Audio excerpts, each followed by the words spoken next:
Os meninos chegou aí, pô. Aí, ó, o primo rico aí, ó. Ó o outro aí. Primo rico é o luto, viu?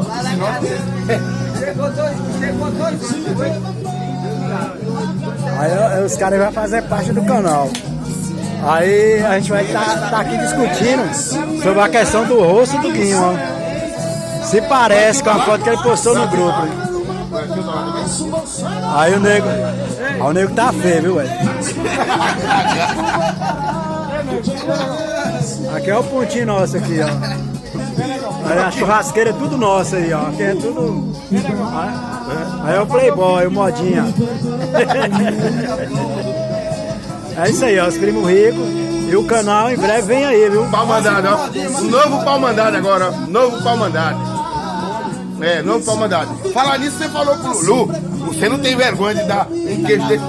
Que porra de gravando, tem que falar. Você tem vergonha de dar um queijinho desse tamanho.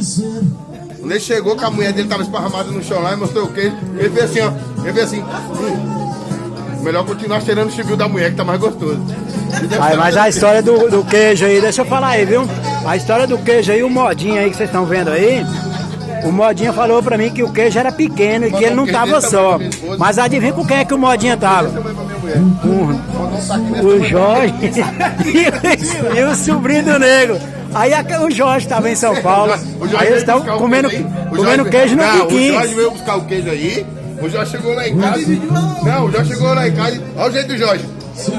Fiquei indignado. Menino, é pra isso. Como é que manda o queijo? Eu não aceitava o queijo dele.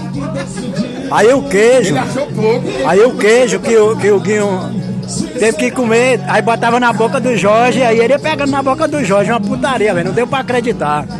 É isso aí, os primos ricos, agora eu vou parar que eu vou tomar a minha aqui, entendeu? Aí, narigudo, ô cabeçudo, aqui é nós.